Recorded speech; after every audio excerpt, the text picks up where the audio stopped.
Sir இந்த படம் சட்டம் என் கையில் வந்து சதீஷ் அண்ணாவுக்கு வந்து ஒரு பெரிய திருப்பு முனையா அமையும். அதுல வந்து பாத்தீங்கன்னா செகண்ட் ஹாஃப் சான்ஸே இல்லைங்க. அதுலயும் வந்து பாத்தீங்கன்னா கண்டிப்பா வந்து பொதுமக்கள்கிட்ட இருந்து இது ஒரு பெரிய அங்கீகாரமா கிடைக்கும் அப்படின்றத ரொம்ப ஆசைப்படுறேன் சார். என்னோட ஸ்டைல் இல்லையா?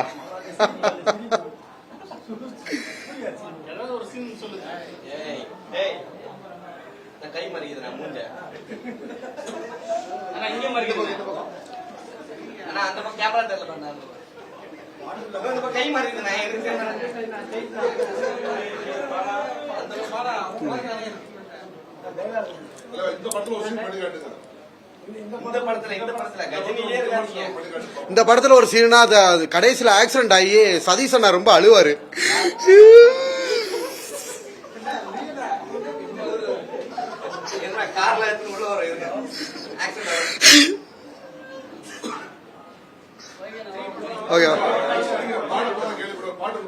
என்ன சார் பாட்டா சார்? கண்டிப்பா பாடுறேன் சார் உங்களோட இதனால. சொல்லாமலே யார் பார்த்தது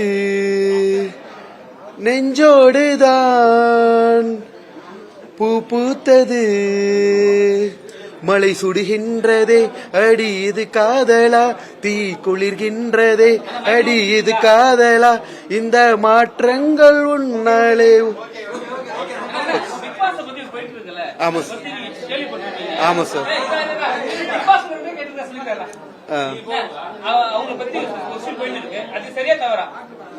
பிக் பாஸ் பத்தி ஆமா சார். நீங்க பிக் பாஸ் என்ன எல்லா மீடியாவும் என் பேரை சஜஸ்ட் பண்ணிட்டு இருக்காங்க. அதை பத்தி இந்த கொஸ்டின் கேட்க போறீங்க சார்? அதிகாரப்பூர்வமா வரல, பட் எல்லா மீடியாக்கள என்னோட பேர் தான் அடிபட்டு இருக்கு சார். மக்கள் தீர்ப்பே மகேசன் தீர்ப்பு. வாய்ப்பு கிடைச்சா கிட்டத்தட்ட சார் 200 யூடியூப் சேனலோட இன்டர்வியூ கடந்து ஏகப்பட்ட கேலி கிண்டல்கள்லாம் கடந்து வெற்றியா போயிருக்கேன். கண்டிப்பா பிக் பாஸ் ஹவுஸ்குள்ள போனா வெற்றி வின்னர் இந்த வெற்றி வாய்ஸ். இல்ல சார், அது என்னன்னா விஜய் டிவி எப்பயுமே எல்லாமே சீக்கிரட்டா தான் வச்சிருப்பாங்க. Vijay television last fraction of second முதல்ல என்னன்னாலும் நடக்கும். சோ நீங்க தைரியமா இருங்கன்னு மக்கள் திருப்பி மகேசன் தீர்ப்பு சார்.